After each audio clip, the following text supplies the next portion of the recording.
कहोगे, आपने अगर 2 या 3 बार कभी भी तुम्हारा मन करा कर लिया, आपको खुद लगेगा कि मेरे घर में संपदा कैसे बढ़ रही है और कार्य कैसे सिद्ध हो रहा है। आप सबको मालूम होगा रावण क्या करता था। रावण ने अपने शीश काट कर दिए, रावण ने तप करा, रावण ने साधना करी, रावण ने तपस्या करी, बहुत करी, पर भगवान प्रसन्न नहीं हुए। तब रावण ने आखिरी एक बिंदु अपनाया। रावण पार्थिव शिवलिंग का निर्माण करता था, पूजन करने बैठ जाता था। शंकर भगवान को आकर उसे वर देना ही पड़ता था। 3 दुर्वा, एक गणेश जी की जगह, एक अशोक सुंदरी की जगह, एक षडानंद कार्तिकेय जी की जगह। यहां से पानी बहता है, इसके ठीक विपरीत में यहां 3 बेलपत्र, तीनों रख दीजिए। 3 आखा चावल, 3 अक्षत। आखा चावल जानते हो? पूजन कर लो जिस दिन तुम्हारा मन करे। कोई तिथि, कोई वार, कोई दिन, कोई समय, कोई घड़ी, कोई पल, कुछ मत देखो। विवाह कर कर माता पार्वती जी अपने कैलाश धाम पर आई थी और माता पार्वती जी ने पहली बार भगवान शंकर के विवाह होने के बाद पहली बार पार्वती जी ने शिवलिंग का निर्माण किया। और ध्यान रखें मेरी बेटियां, ध्यान रखें मेरे बेटाएं, मेरी माताएं इस बात का ध्यान रखें, बेटियां ध्यान रखें, मेरी माताएं ध्यान रखें, मेरे भाई ध्यान रखें। जिस दिन तुम्हारा मन करे, जिस दिन तुम्हारा दिल करे, उस दिन घर में पार्थिव शिवलिंग का निर्माण कर लिया करो। जिस दिन तुम्हारा दिल कर जाए कि आज मेरा मन है मैं पार्थिव शिवलिंग बनाऊं, गमले में से मट्टी लो, खेत में से मट्टी लो, जहां से मट्टी ले सकते हो। घर के बाहर कोई गमला हो, बगीचा हो, शहरों में जमीन पर कहां मट्टी ढूंढने जाओगे? तुम्हारे जो गमले लगे रहते हैं उसमें से मट्टी ले लो, पर छोटा सा पार्थिव शिवलिंग का निर्माण।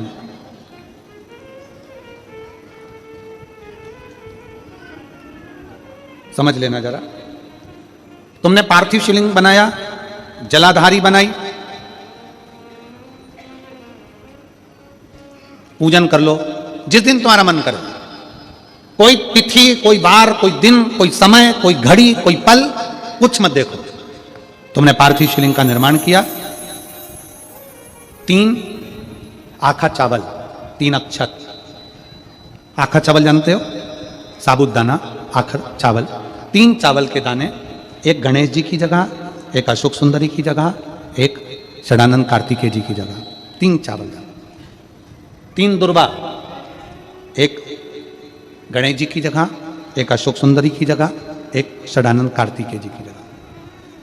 3 बेलपत्र, जहां पर माता पार्वती जी का आपने ये जलाधारी बनाई है, उसी जलाधारी पर हो गए। आपने अगर 2 या 3 बार कभी भी तुम्हारा मन करा कर लिया, आपको खुद लगेगा कि मेरे घर में संपदा कैसे बढ़ रही है और कार्य कैसे सिद्ध हो रहा है। यहां से पानी बहता है, इसके ठीक विपरीत में यहां 3 बेलपत्र, तीनों रख दीजिए। और छोटा सा कलश हो या बड़ा सा कलश हो, 3 लोटा जल यहां बैठकर, जहां पर आपने बेलपत्ती रखी है उसी के वहीं पर बैठकर इस शिवलिंग पर 3 लोटा जल धीरे धीरे अपने मन की कामना कर कर, बाबा आज मैं दुखी हूं, बाबा मुझे ये तकलीफ है, बाबा मेरे बच्चे ये काम में गए हैं, बाबा ऐसा है। 3 लोटा जल बाबा को धीरे धीरे अपने भाव कहकर, फिर तुम्हारे पास में जो पूजन का सामान हो वो चढ़ाकर बाबा की आरती कर कर दिया लगा दो। जब दिया ठंडा हो जाए उस शिवलिंग का विसर्जन कर दो। आप पाओ शिव आराधना में भगवान शंकर की, शिव भक्ति में भगवान शंकर की अविरल भक्ति में पार्थिव शिवलिंग का निर्माण और पार्थिव शिवलिंग की पूजन हमें बल प्रदान करती है। माता पार्वती जी ने पार्थिव शिवलिंग का निर्माण किया। शिव जी ने देखा पार्वती जी को कि पार्वती जी पार्थिव शिवलिंग का निर्माण कर रही, तो शंकर जी ने पूछा, पार्वती तेरी शादी नहीं हो रही थी इसलिए तूने पार्थिव शिवलिंग का पूजन करा, तू चाहती थी मुझे, मुझसे विवाह करना चाहती थी इसलिए पार्थिव शिवलिंग का पूजन करा, अब क्या चाहती है? अब तो मैं तुझे मिल गया, अब तो मैं तुझे प्राप्त हो गया, अब तुझे क्या चाहिए? अब तुम मुझसे चाहती क्या है?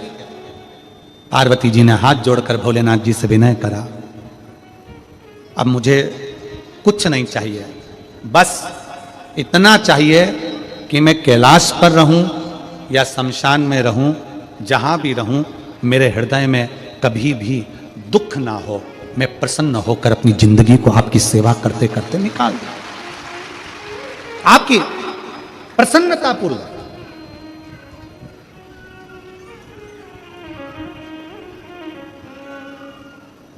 आप सबको मालूम होगा रावण क्या करता था।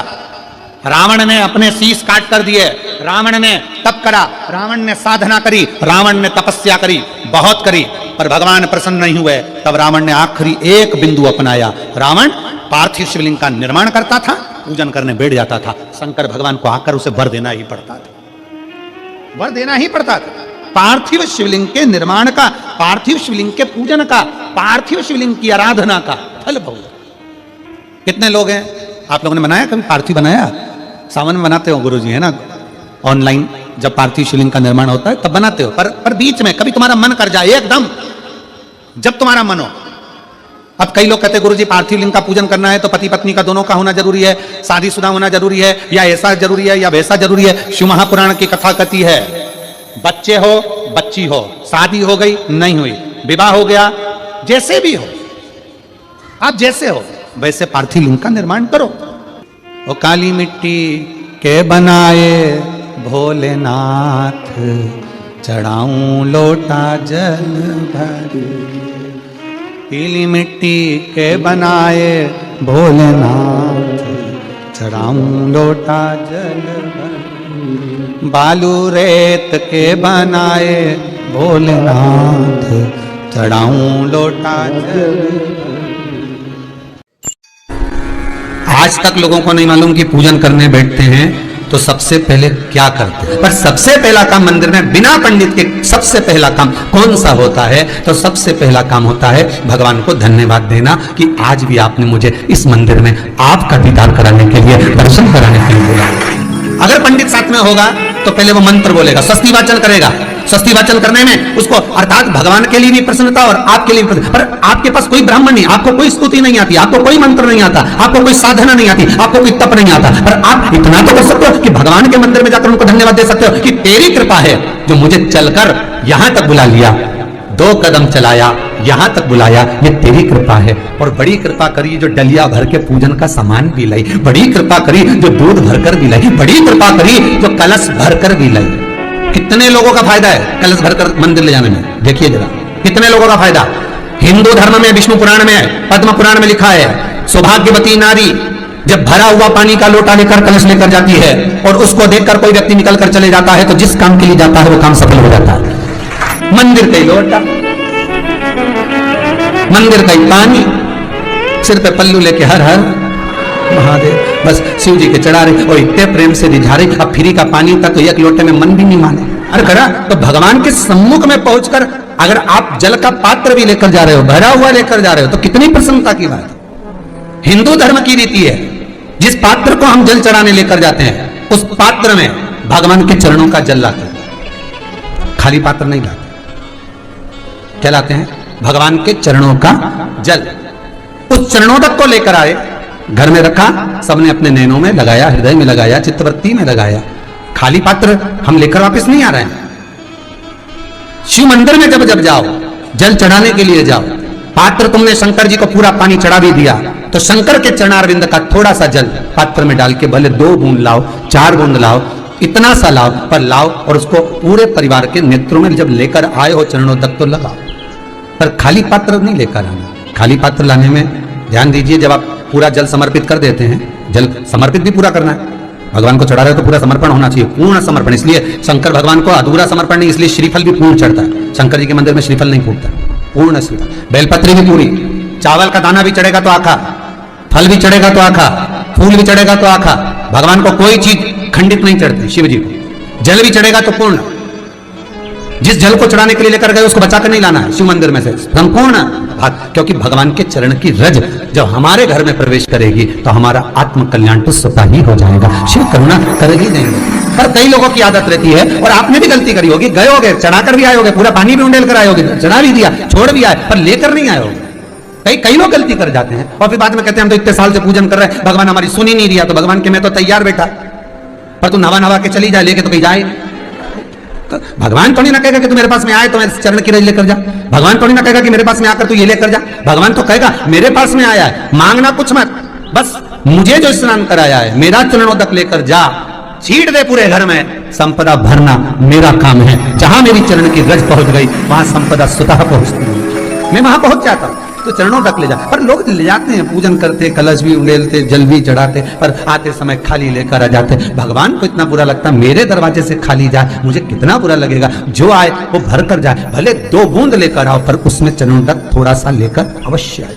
उसी तरह जल चढ़ाने के बाद हम जब लेकर आते हैं पात्र के अंदर, ये उसमें उसकी बरकत है। गर्ग संहिता में दूसरी चीज कही, उसको भी समझ लीजिए। गर्ग संहिता में कहा गया, जब आप घर से जल लेकर जाते हो भरकर, तो ये सृष्टि की जितनी नदियां हैं, पृथ्वी पर जितनी नदियां विद्यमान हैं, जितने तालाब, जितने सरोवर, जितने कुंड, जितने विराजमान हैं, उन सारे तीर्थों का जल जब आप घर से लेकर निकलते हो तो वो तीर्थ का संपूर्ण जल आपके कलश में आ जाता है। और जब आप उस जल को शिव पर समर्पित कर देती हो और 2 बूंद चरणादक लेकर जब जाती हो, तो शिव महापुराण, गर्ग संहिता, पद्म पुराण कहती है वो जल साधारण नहीं रहता, वो गंगा जल बनकर तुम्हारे घर को पवित्र करने के लिए पहुंच जाता है।